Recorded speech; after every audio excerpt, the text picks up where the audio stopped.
Good morning, everyone, and thank you for joining us today for the Community Care Smart Assistive Technology Collaborative webinar.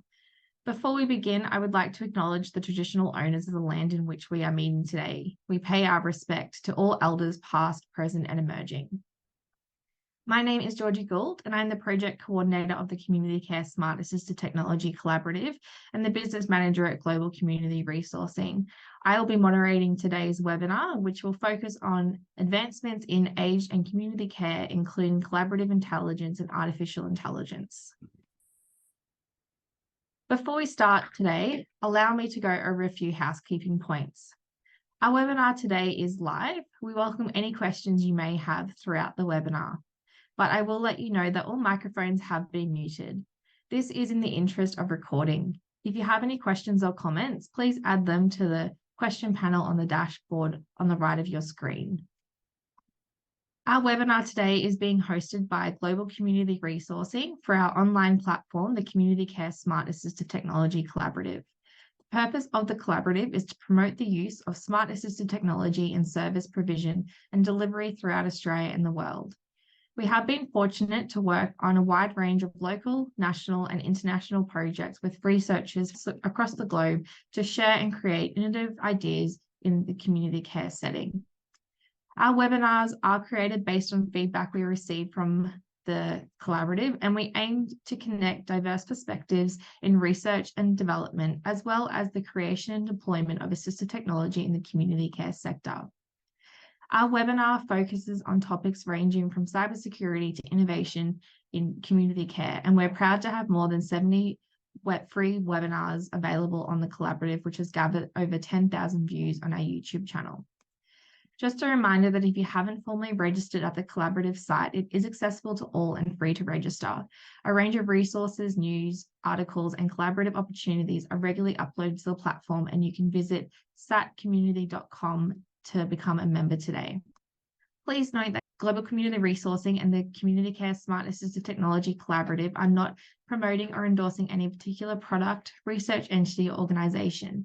The purpose of our webinars is to serve and inform viewers of various smart assistive technologies currently in deployment and/or development. In today's webinar, our first guest speaker from Data 61, Emma Schleiger, will explore collaborative intelligence in aged care. Emma is a multidisciplinary research scientist at Data 61. She holds a PhD in clinical neuroscience from the University of Queensland. Over the last several years, her work has focused on the human impact of digital technologies, particularly the responsible use and deployment of artificial intelligence. Emma is currently researching human digital interactions and the opportunities for humans and AI to collaborate in a creative way. She recently co-authored a discussion paper that informs the development of Australia's artificial intelligence ethics principles, which guides business and government to responsible designing, developing, and implementing AI. She is also experienced in applying strategic foresight approaches to help inform future policies and strategy decisions, and has used these approaches to explore areas such as the future of healthcare, transport, energy, agriculture, and emerging technologies. Welcome, Emma, to the collaborative. Please take it away. Okay, so good morning, everyone. Today I'm going to be talking about collaborative intelligence. So when I talk about collaborative intelligence, it's about leveraging the combination of human and artificial intelligence to achieve further improvements to performance and augment rather than replace human workers.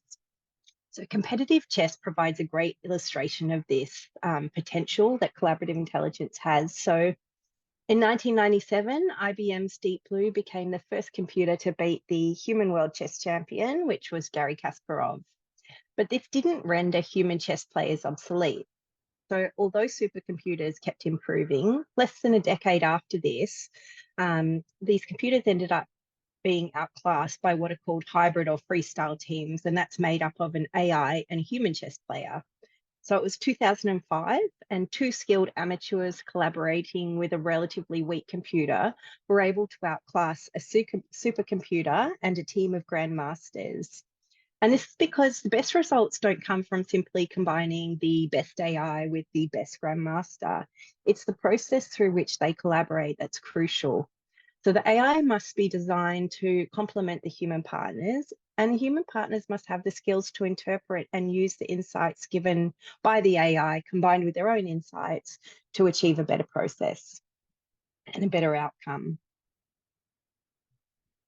So AI is often billed as a general purpose technology. We can think of it like electricity because it will have applications in practically every field of business, and it will have similarly transformative effects on the way that we do things. So I like to use the OECD definition of AI, and that's a machine-based system that can, for a given set of human-defined objectives, make predictions, recommendations, or decisions influencing real and virtual environments. So AI can be purely software-based, acting only in the virtual world, or they can be embedded into hardware devices like robots and drones or automated cars. We know that AI has been making significant strides in the last decade, and there's applications in practically all industries and across our lives. So some examples are Meta's AI can translate over 200 languages. AI-enabled computer vision is helping us do things that are really simple, like identifying people in pictures on our telephones, to improving critical infrastructure, maintenance, safety, and security. There's general use technologies like large language models, ChatGPT, and these are being used to help us generate ideas, summarize text, or explain complicated concepts in simpler ways. We have self-driving cars that are able to travel between locations without the assistance of a human driver. Within the science field, there's things like AlphaFold, which is an AI model that can predict a protein's 3D structure from its amino acid sequence, with potential to revolutionize or our understanding of biology and drug development. So essentially what I'm saying is that there's very few parts of our lives that AI hasn't touched at this stage. And this capability has rapidly developed. So this example shows how rapidly it's developed over the last 2 decades. So it's comparing human and AI performance across 5 different domains, where the initial performance of an AI system was set to -100 and human performance was set as the baseline of 0. So this means that when the AI model's performance crosses that line, the AI system actually scored more points on these relevant tests than humans who did the same. So just 10 years ago, no machine was actually able to reliably provide language or image recognition at a human level. But we can see that over those 10 years, all of those domains have crossed over the line and AI has become steadily more capable, and it's now beating humans in all of these domains. So why collaborative intelligence? So despite the increased investment and activity in AI, only 10% of organizations are actually achieving significant financial benefits. A critical element driving this is underestimating the vital role of mutual learning between humans and machines. So when we're looking at trying to generate value from AI. So companies that draw on multiple types of interactions and feedback between humans and AI are actually 6 times more likely to amplify their success. And the science to guide the design of collaborative intelligence, or I would say design and implementation of artificial intelligence, is lacking. CSIRO, amongst many other organizations, has established a program to better understand what collaborative intelligence is and what inputs we need to make it happen. So here I've drawn out the strengths and weaknesses of AI in humans, and this is at the current stage of AI. So many of the strengths and weaknesses of AI are complemented by or complement human intelligence. So we know AI is really great at performing repetitive tasks with defined boundaries. It's consistently accurate when it's been trained to perform these tasks, whereas humans can become fatigued. This might affect our accuracy. We can also be biased or have social pressures that impact our performance. On the other hand, AI isn't really good at dealing with unknown or novel situations or nuance. And these are attributes that are strengths of humans. So you might have experienced this when you've used ChatGPT or Google Maps. Often the solution provided by the AI is only helpful when you interpret it, modify it, and utilize it with your own intelligence. So many workers already use AI to perform tasks.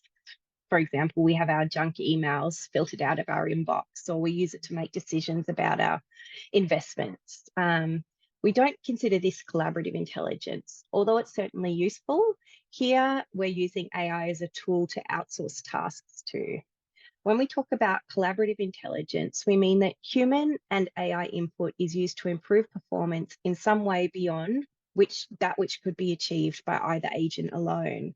So they're working towards the same objective, and the human and the AI are communicating and responding to one another's input and feedback over time. So they have a shared understanding of the task or the situation that they're dealing with, and that the final outcome they achieve represents an integration of both human and artificial intelligence. It's antithetical to automation, and the end goal isn't to replace the human, but to improve the performance of the task, to make it more efficient or more safe or more productive.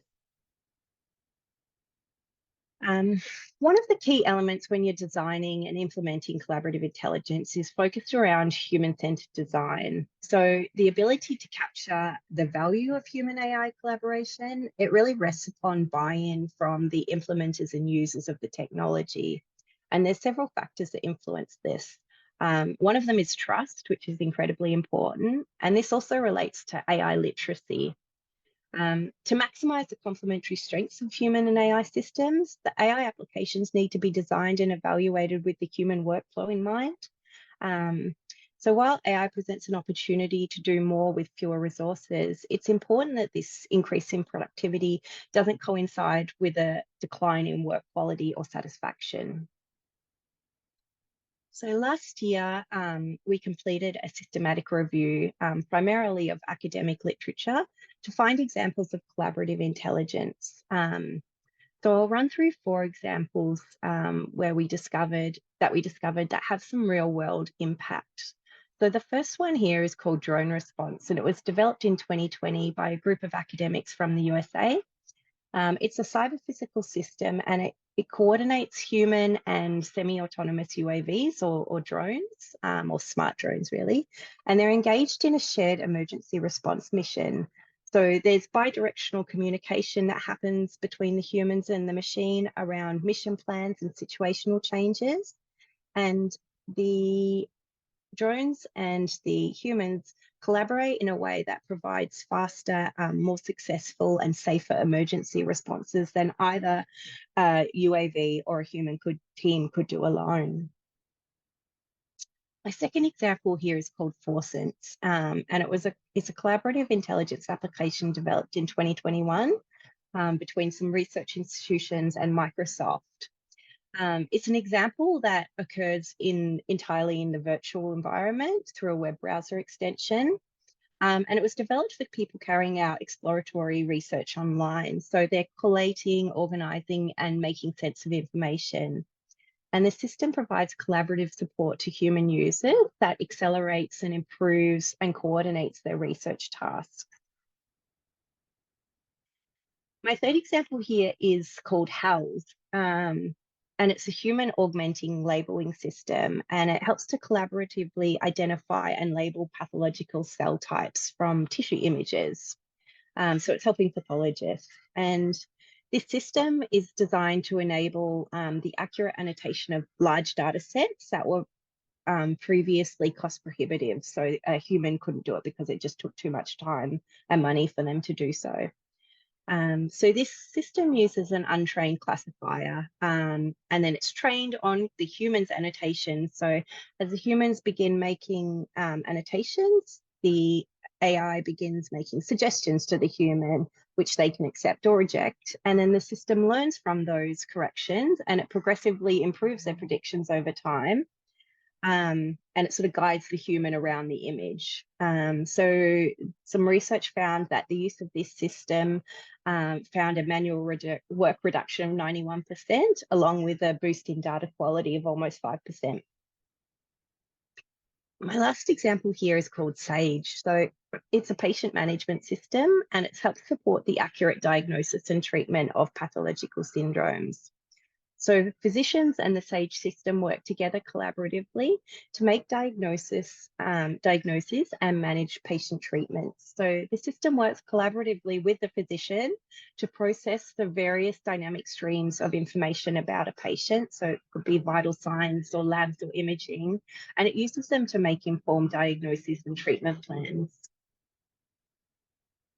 So when we're thinking about collaborative intelligence in aged care, we want to think about what would be helpful. So we know that the Royal Commission identified that the aged care sector is lagging behind in innovation technologies. And there's a need for policies and practices to drive a virtuous cycle where good working conditions, supportive and visionary management, empowering work culture, collaborative teams, education and training, career progression, job satisfaction, they all underpin high quality person-centered care. And there's a need for strategic workforce planning to meet the medium and long-term demand for the skilled aged care workforce. Tasks where collaborative intelligence might be beneficial are where automation isn't feasible or reasonable, where the task performance could benefit from both an AI and human strengths. And it requires a situational awareness between what the AI sees and understands and what the human sees and understands. We can look to other industries that are already integrating elements of Syntel into their workflows for inspiration. So in terms of cyber-physical system, advances in robotics, sensors, computer vision, and integrative AI systems that allow components to talk to one another have been adopted more commonly in the manufacturing industry. So these have the potential to address human physical limitations, increase efficiency, productivity, or job satisfaction. Whereas in the virtual systems, these are more like collaborative decision support systems, and they're especially advantageous in complex situations where there are multiple streams of information and data that needs to be incorporated and used to make decisions. It might be a good exercise as experts in the field to consider areas where you think collaborative intelligence could make a difference for your clients, workers, or employers in aged care. Keeping in mind that these would be areas where you don't want to or can't outsource the task to an automated system. So these might include areas like addressing skills gaps or improving resource allocation, assisting with data interoperability and capture at point of care, supporting care delivery in remote regions. There are certainly going to be many examples where highly collaborative intelligence artificial intelligence isn't required for the task at hand.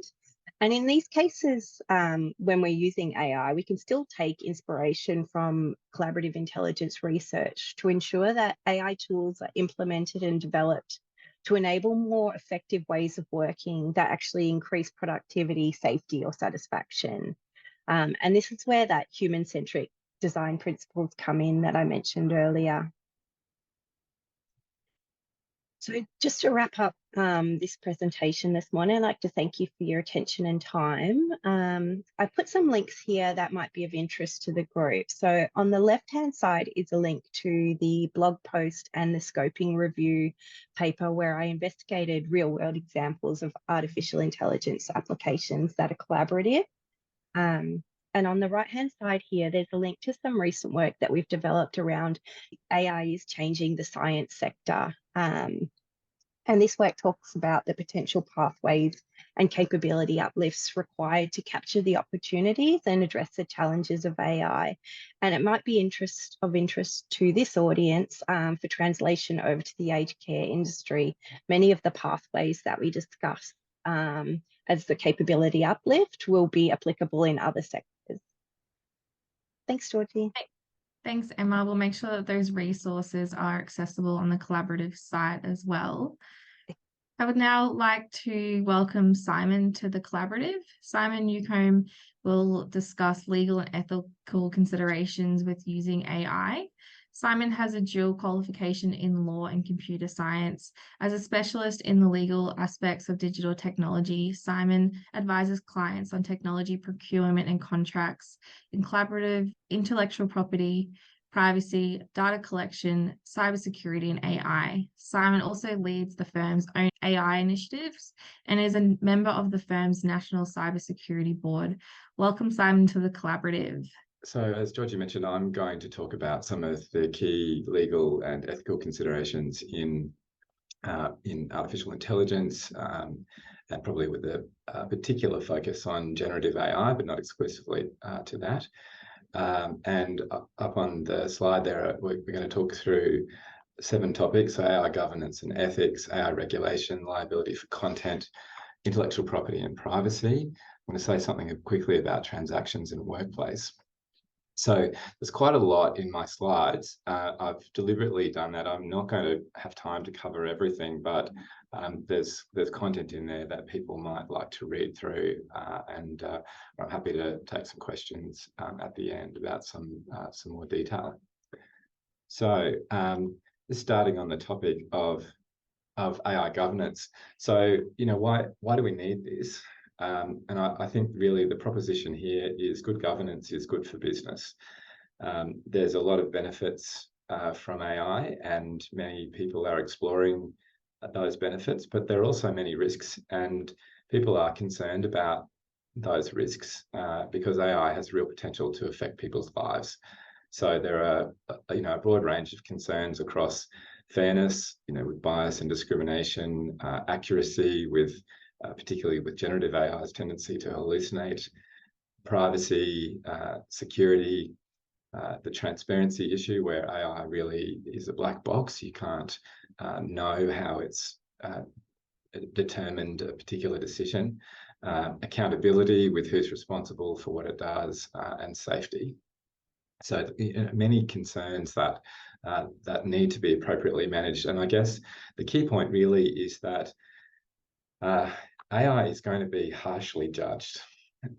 You only have to look at what's happening with autonomous vehicles in that, say, people might overall be satisfied that they're going to improve road safety, but whenever there's a crash of one, everybody knows about it, and a big deal is made about it.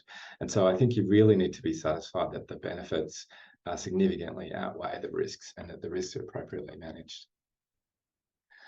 All right, so look, there's lots of great frameworks for managing the ethical and legal issues, and the Australian government has published the Australian AI Ethics Framework, and certainly acknowledge Emma's great work in writing some paper that had input into that. The one I've got here up on screen is one from the World Health Organization, which has some principles that are targeted at health. And it starts off with protecting human autonomy. So that really, I think, underscores the notion that humans need to remain in control of these systems, and that there's a human benefit. And you only have to look at what happened in the robo-debt, problem, where perhaps a system that was designed more with efficiency and cost saving in mind, perhaps lost sight of the human cost of that efficiency. Also in this domain really are issues around privacy and confidentiality. And of course, then on the next point, promotion of human well-being, human safety, and the public interest. The framework then also goes on to recognise some of those issues I mentioned before around transparency, explainability, being able to interpret the output, and intelligibility. I mentioned the issue to do with accountability, where a human really needs to be responsible for the actions of the AI. It's just not going to be legally satisfactory, or really, on any other basis, for someone to say, well, it wasn't my fault, the AI did it. Promoting inclusiveness and equity. There's certainly been a lot written about problems with bias and discrimination from the data, or from the way that algorithms are configured. And finally, promoting AI that's responsive and sustainable, meaning that it continues to update as things change. All right, I also just mentioned this framework, which has been commissioned by the NDIS from the Australian eHealth Research Centre, who's developed a framework for AI-enabled assistive technology, and it divides really the key issues, if you like, in considering AI in an assistive technology into 6 different domains. So user experience, privacy and security, quality, safety, relative value, which is about value for money, and human rights. And so that's a useful framework, I think, for anyone involved in this space, you know, be it a user of that technology or a service provider, or a health operator, or a manufacturer or developer, to think about the issues in the context of this framework, because NDIS has said that that's how they think about it. All right, now look, despite the good work that's been going on with self-regulation in terms of governance, there are many people who are concerned that that's not enough, and that, you know, that we need more regulation in this space. And there's really, I suppose, a global move now to introduce AI-specific regulation. The Europeans are probably the furthest down the track of that. They have, or one of the countries at least, one of the regions that are furthest down the track in that space. The way that they are approaching it is to look at a risk-based model where unacceptable risk AI is banned outright, like the social scoring system that's been reported on in China. Then high-risk applications have certain mandatory controls that need to be met, such as registration or reviews to ensure that appropriate risk management is undertaken. And that would include AI systems used as safety components of products such as medical devices, so very relevant to assistive technology. Then there's a tier of limited risk where it's more a case of disclosure, that you know that you're dealing with an AI, for example. And then the bottom tier of minimal risk is that it's completely unregulated. So we don't yet have regulation like that in Australia, although the Australian government is considering it. It's been out to consultation, looking at a broad range of different models.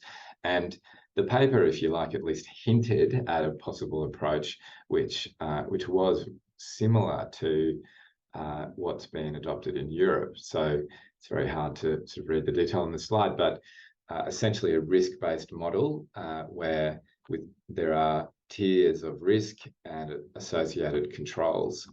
And one of the hard things really that the Australian government is grappling with is that many of our existing laws do already apply to AI. So, you know, there is a danger, I suppose, of doubling up or tripling in some cases on regulation.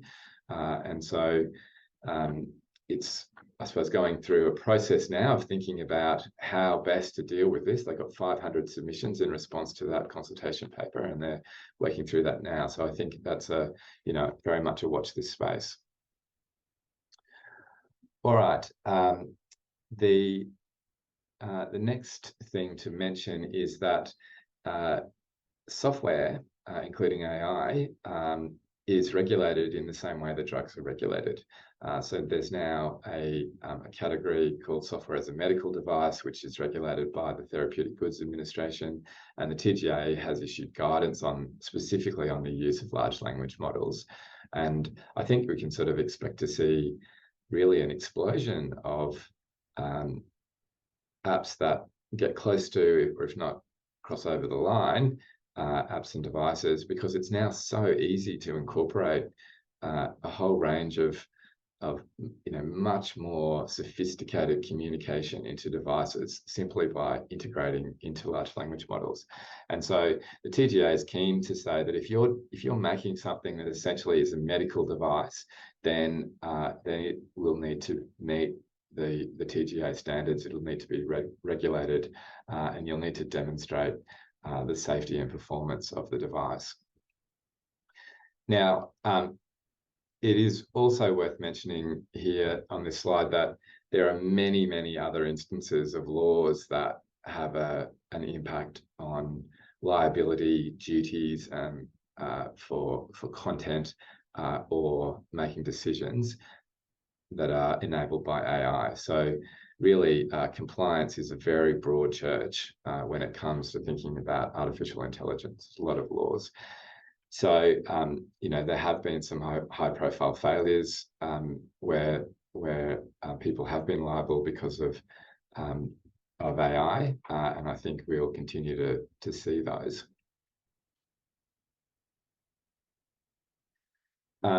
Specifically in relation to assistive technology, one of the issues that is quite relevant is product liability, and manufacturers and developers do have duties and potential liability exposure for their products from a range of laws. So there's negligence, where manufacturers have a continuing duty to patients. There are statutory guarantees under the Australian consumer law about products being fit for purpose and so on. Manufacturers' warranties are, of course, commonly provided. And then there's a strict liability regime in the Australian consumer law for products with a safety defect. Now, there is a defence to that called the state-of-the-art defence, which I think has potential to be tricky to apply in the case of AI, where it's a defence to say that you couldn't know that there was a defect at the time because of the state of the science. And I think that will be an evolving thing as the AI industry continues to develop. One other issue with product liability is that it only applies to goods, and I think there'll be many instances where an AI is provided as a service. So there might be cases where some AI-enabled services are not covered by that regime. In the area of intellectual property, there are some quite important issues to be aware of. Firstly, that in relation to ownership of the output of generative AI, at the moment, at least in Australia and in the US, no one owns the copyright in generated output, because in our law, we need to have a human author as the author to qualify for copyright ownership. Now, there could be an argument there is an argument that if you say provide a highly detailed prompt to a generative AI, then that might provide the necessary human involvement to qualify for human authorship and ownership. But in most cases, it wouldn't be there. So merely giving the idea for, say, the generation of an image would not be enough. You actually have to copyright protects the expression rather than the idea. So it would have to be a very, very detailed prompt that really directed the expression. Now, the law is different in different countries. So in the UK and New Zealand, for example, they have different laws that say that the person who undertakes the arrangements necessary for the creation of the work owns the output. So they do have the ability to own computer-generated works, but we don't in Australia, and they don't in the US. Likewise, there's no ability to own a patent created or invented by artificial intelligence in Australia. On the infringement side, this has been really super controversial, and there are, the main problem here is that the process of training an AI involves analysis of a large body, often called a corpus of data. And in the case of the large language models, that involves large parts of the internet and books and journals. And the AI companies are not getting, in most cases, clearance or permission from the creators of that material before they use it to train their models. And so, not surprisingly, many creators are unhappy about this. And there are now 11 cases underway involving software, art, photographs, and books, where the creators are essentially saying that the AI companies have infringed their copyright.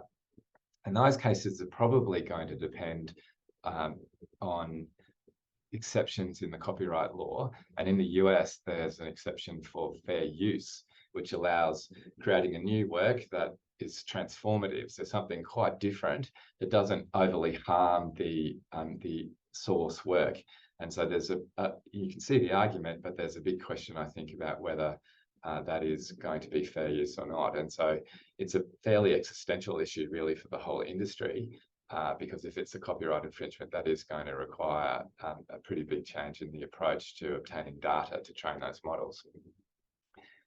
In Australia, we don't have a fair use defence. We have a fair dealing defence that is very specific to particular things. So in Australia, we have one for a fair dealing defence for research and study. So that may assist universities, but it's not going to assist universities involved in research, for pure research, but not perhaps for commercial purposes, and certainly not for AI companies that are looking to train models in Australia. So it's a bit of a problem for the development of that industry in Australia. I think we will also see more data licensing. So, for example, I recently was involved in a deal to license some X-rays to train a model to diagnose a particular condition. And so data really does have that sort of extended value in its use in training AI models. Privacy has some similar challenges. So, with the enormous amount of data that's used to train models comes privacy issues, because there's a broad scale collection and no consents are sought. And in some instances, that involves collecting sensitive information. Information is also used out of context. There's this concept of contextual integrity, where you might put some information up on the web, but you don't then expect to have that turn up in ChatGPT.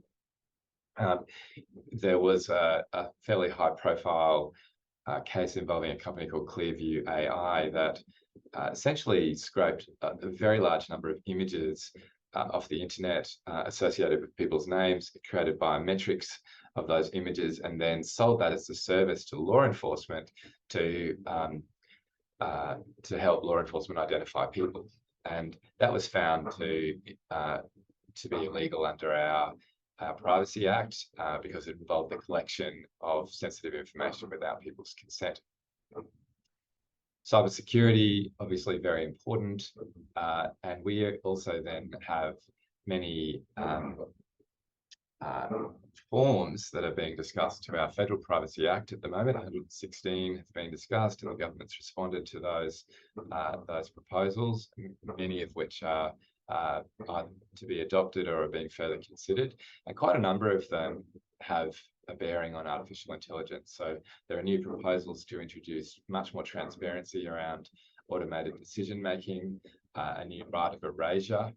We've already seen much greater penalties, and there's a proposal to introduce civil actions, so class actions, and also an offence for malicious re-identification of data. And in the States, we've now got a number of cases underway that are based on privacy, where the allegation is that personal information is being used to train AI models without consent. I'll just mention briefly transactions.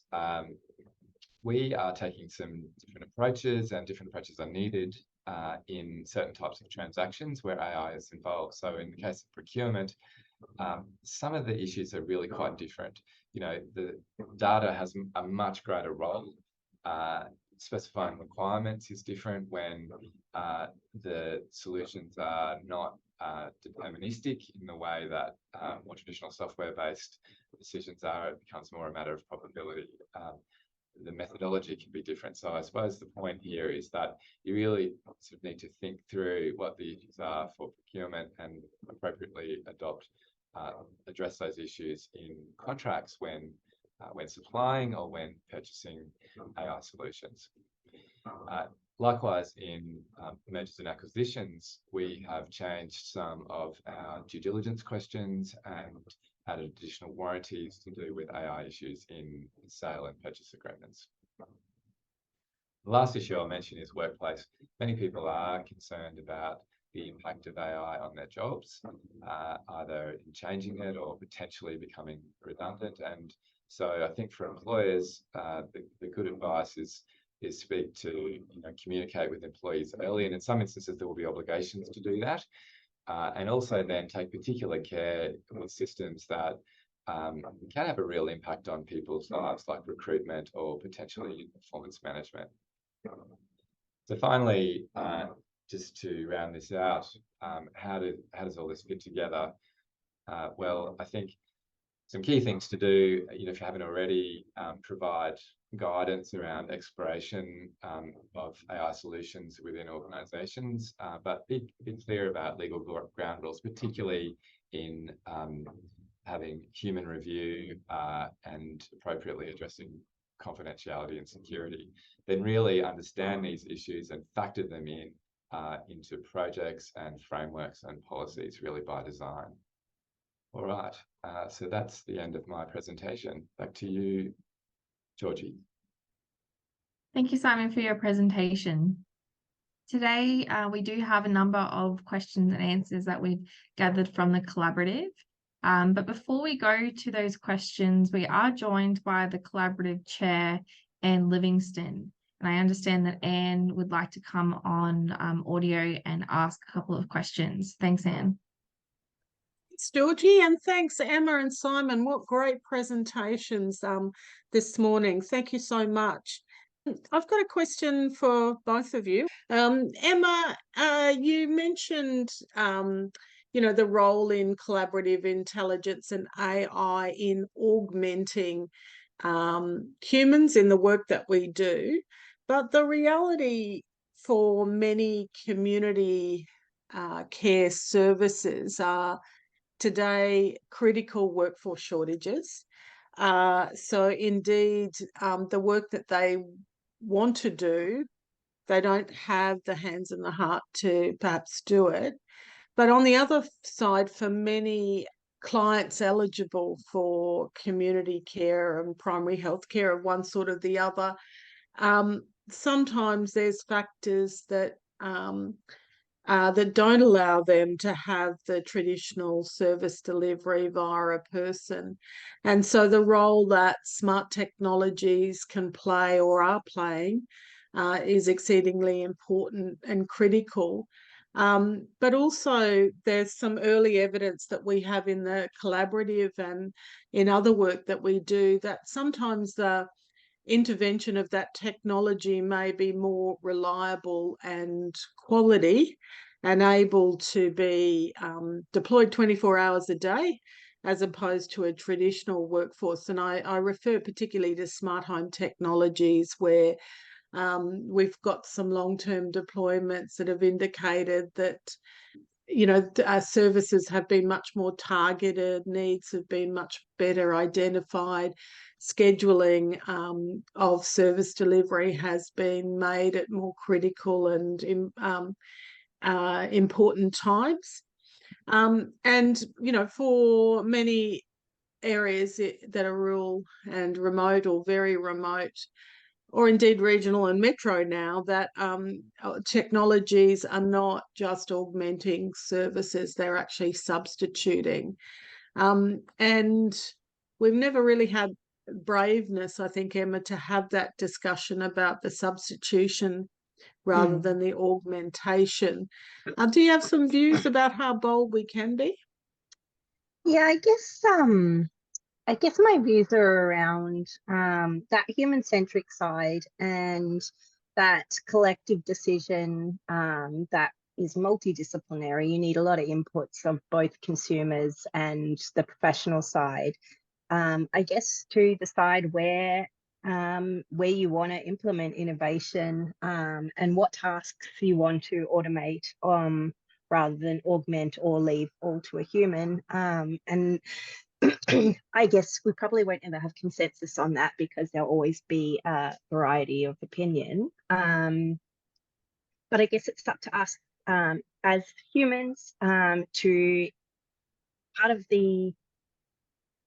the capability uplift is that's needed for that buy-in, I think, is AI literacy, and like even less than that is digital literacy. And I think for older generations, particularly when I think about my parents who are retired age, they're apprehensive of AI, and apprehensive of how intrusive it is in their lives, and they don't need it for any of their daily tasks. When that changes, they might be more open to it, but I think that they still need that literacy around how scary it is, what are the risks, what are the opportunities, how can it help you, to build that sort of trust, to let them use it and help them, like if there were sensors in the home so that they can stay home longer without going to an aged care facility, for example, that would be very beneficial for them. But I can imagine a lot of pushback around them having sensors in the home and how intrusive that would be on their lives. So it's a super complex question, which I could talk about forever. But yeah, I think that we get to decide. That's part of the beauty of this, is that there's so much technology out there, and we get to decide how and when we use it. And I think that's critical, that we don't just go willy-nilly adopting, because that buy-in is critical.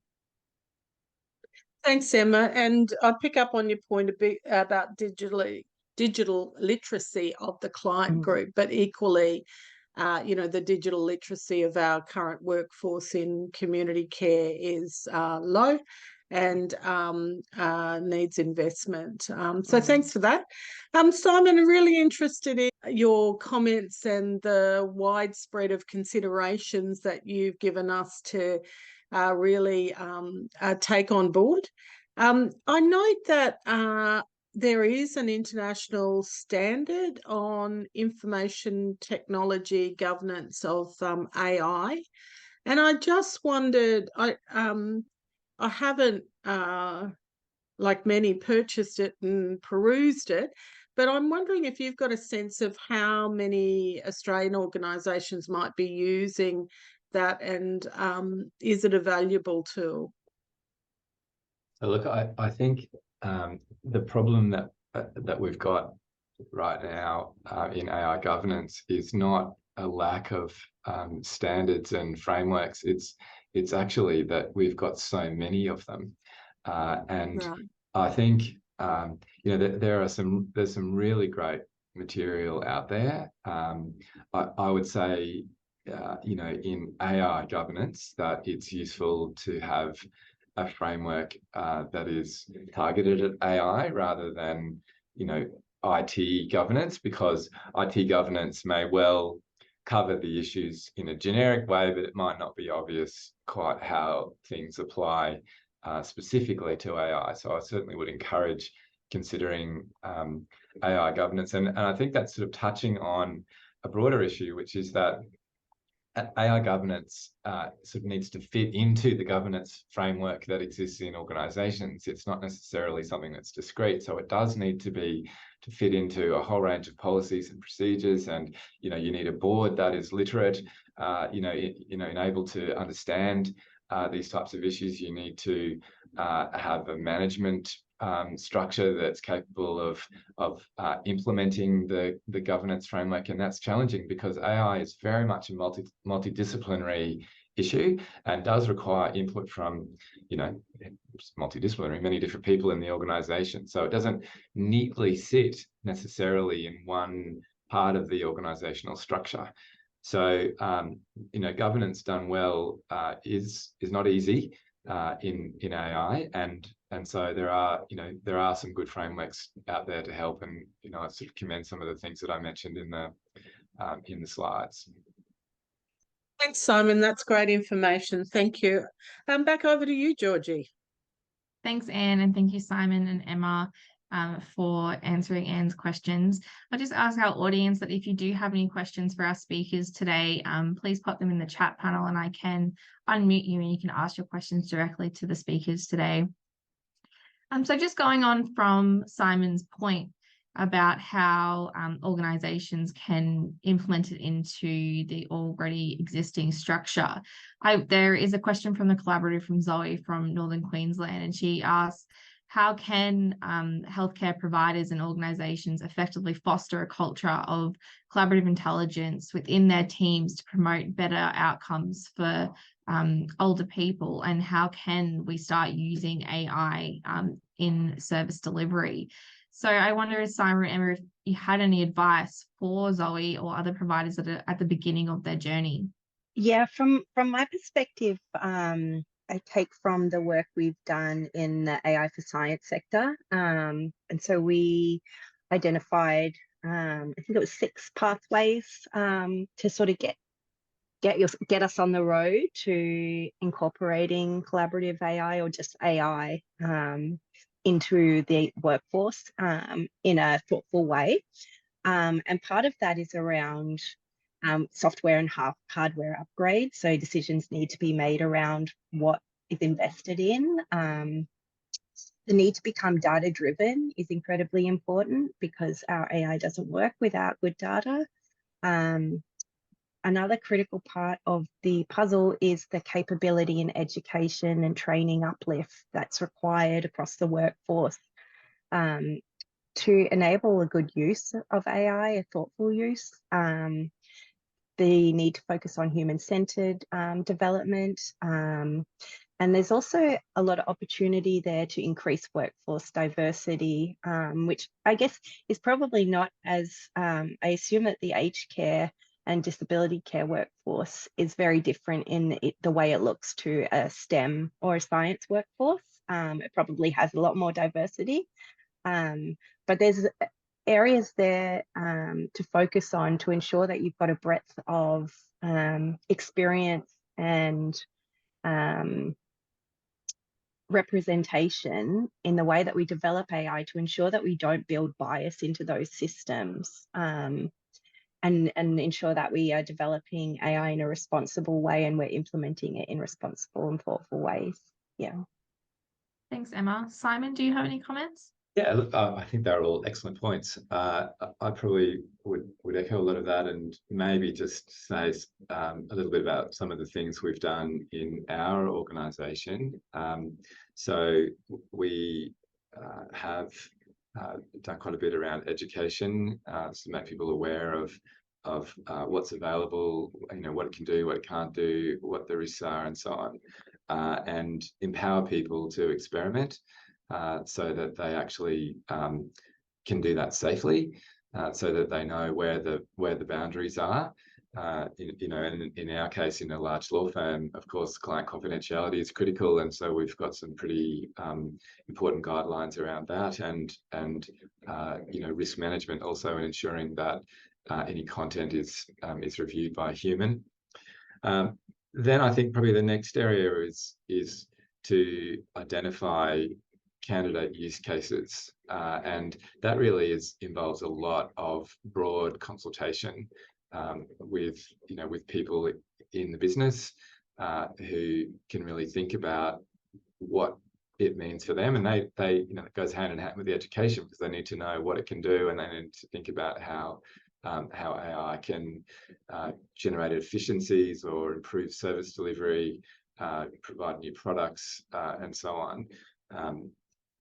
Through that sort of consultative process. And then I think another important point is really to be quite strict about quality and in governance, because there's a real danger of rolling out cool tech that doesn't work and isn't actually useful, and I think that gives AI a bad name.